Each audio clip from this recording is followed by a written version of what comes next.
Okay, they say to really know who you are, you gotta celebrate things with those you love.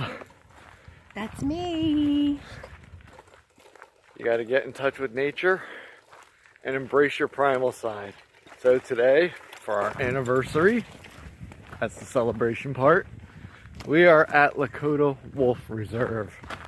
So we're gonna embrace some nature and get in touch with our primal sides also. We're allowed to take pictures, I guess some video, so we'll see how it goes. Come on back here. We're a separate company from the campground located on their property here. We have a little over 10 acres fenced in for the wolves. There has never been a case of a wolf attacking a human in the United States, ever. It's all from folklore and fairy tales. The reason that these come to the fence for you to see and they're not hiding in the back like a wild wolf would do is that we've raised them for puppies. When they're born, we left them with the parents about 4 weeks so they can get their nutrients they need from the mother's milk. Then we took her from the den and spent 2 months raising them. All of the offspring are the babies from the alpha pair. The young ones stay with their pack until they're 2 years old. Then they either leave in search of others that have left and start their own families, or they stay with their pack as a lower ranking member. Everybody in that wolf pack has their own place. There's an order in that pack, and everybody has to follow it.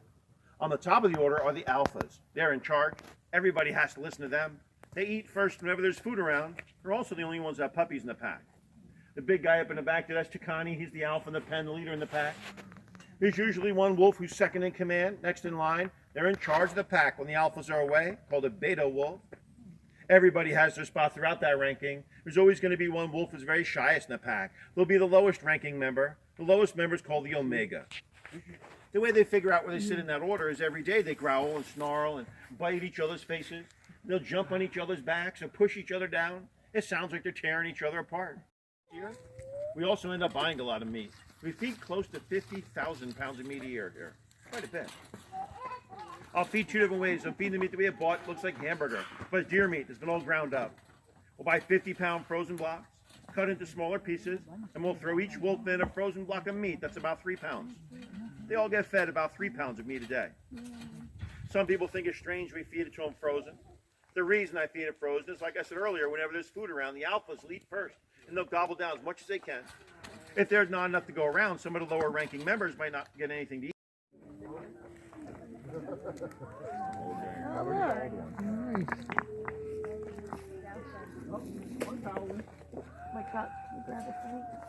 I can't hear you over the howling, what?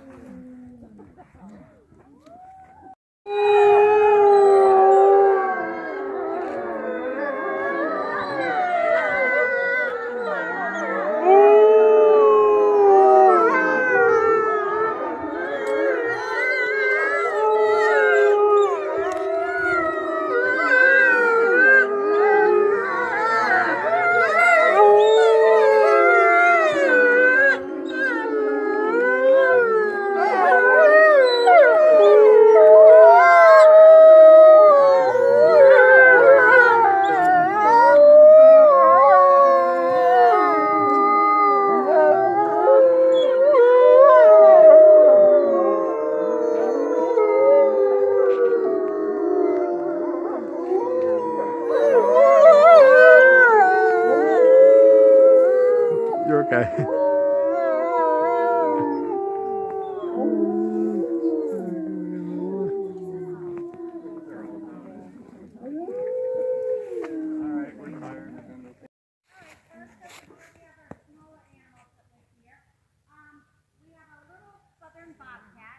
She will be mature in about 2 more months. And we have a little Canadian lynx who will not be mature until fall.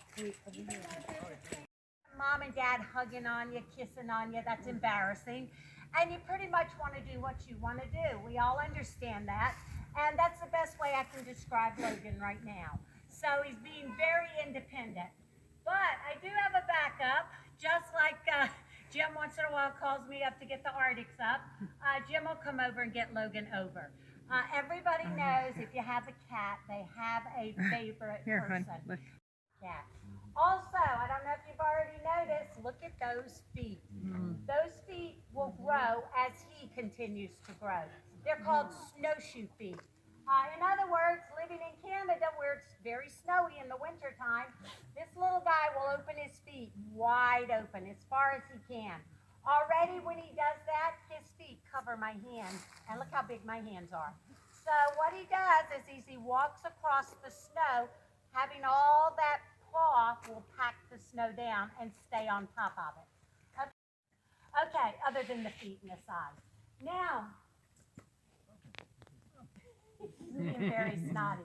Usually when Jim comes in and we don't have people, he loves to play with Jim. They run back and forth. He chases Jim. But he's being very indifferent when we have people up.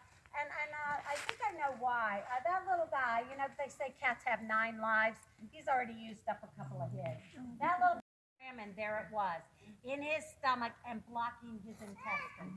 So needless to say, our boy had surgery. He recovered very well. He's doing great.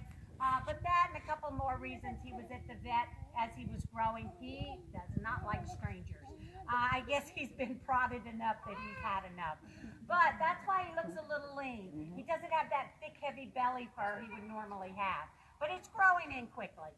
All right, but he's doing great. So I guess heads up, if you have a pet at home and they have a toy and you notice a little piece missing, throw the toy out immediately because more and more will start missing. And you don't want to have to go through the anguish, the worry, the stress, the money to have your animal saved. Okay, there he goes. So we have these little guys for a good reason. They were born in captivity, highly illegal to take an animal like this from the wild and make it captive. Who would want to do that in the first place? But you know, if you have one in captivity and have the permits to have them, and you better if you have one in captivity, you cannot legally put them in the wild. And this is why so many people make a big mistake thinking, oh, look how small.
And now the second stop, since we were only 20 minutes from it when we were at Wolf Preserve. Let me turn around so I can get the sign in the background, wherever it is. Boom. Four Sisters Winery. Got to. While we're up here, got to pick up some of the goodies. And since we stopped off at our favorite winery, now it's time to get some food. Belvidere Diner. We're going to see Mr. Belvidere. Get us some grub.